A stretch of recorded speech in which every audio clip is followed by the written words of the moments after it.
গায়ের রঙের আভিজাত্য আর চলাফেরায় পুরোদস্ত নবাবী। নামে যেমন নবাব, কাজেও ঠিক তাই। 25 মনের এই দানবীয় গরুটিকে দেখতে এখন ভিড় জমেছে চাঁপাইনবাবগঞ্জের বালিয়াডাঙ্গা গ্রামে। এর মা যখন ছিল, এর মাও কিন্তু এরকমই সাইজই ছিল। তখনই দেখলাম যে এই বাচ্চাটা আসলে অন্য রকমের একটা তার প্রতি একটা মায়া জন্মিল। সেই মায়া থেকেই তাকে 3 বছর যাবৎ আমরা লালন পালন করে আজকে এ পর্যন্ত এসেছে। চাঁপাইনবাবগঞ্জের বালিয়াডাঙ্গা গ্রামের ইউসুফের খামারে জন্ম নবাবের। কোনো প্রকার কৃত্রিম ওষুধ বা ভিটামিন ছাড়াই সম্পূর্ণ প্রাকৃতিক খাবারেই বড় হয়ে উঠেছে নবাব। মাত্র 3 বছরের ব্যবধানে তার ওজন এখন 25 মণ।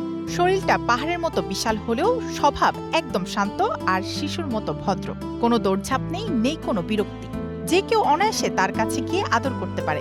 বালিয়াডাঙ্গার গর্ব যে এখানে বালিয়াডাঙ্গাতে এমন একটা খামারে একটা এরকম গরু আছে, এটাই গর্ব, এটাই আমাদের আনন্দ।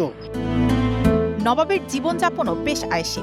দিনে 3 থেকে 4 বার গোসল না করলে তার চলেই না। আর খাবারের তালিকায় রয়েছে বিভিন্ন ধরনের খাবার। ঘাস, গম, ভুট্টা ও ছোলার প্রতি নবাবের আকর্ষণ সবচেয়ে বেশি। আমি প্রাকৃত খানা দেশি গরুর মতো খানা খাওয়াই। ভুট্টা, ছোনা, গম, ডালের সিদ্ধ করে এগুলো সব আমরা খানা খাওয়াই আমি। আদর, যত্ন আর আভিজাত্যের মিশেলে গরুটির দাম ধরা হয়েছে 8 লাখ টাকা। বিশাল আকৃতির সুঠাম স্বাস্থ্যের কারণে ইতিমধ্যে ক্রেতাদের মাঝেও ব্যাপক আগ্রহ তৈরি হয়েছে। এখন কেবল অপেক্ষার পালা আসন্ন কোরবানি ঈদকে রাঙিয়ে দিতে পুরোপুরি প্রস্তুত চাঁপাইনবাবগঞ্জের এই রাজকীয় নবাব। মাইশিকা রহমান, স্টার নিউজ।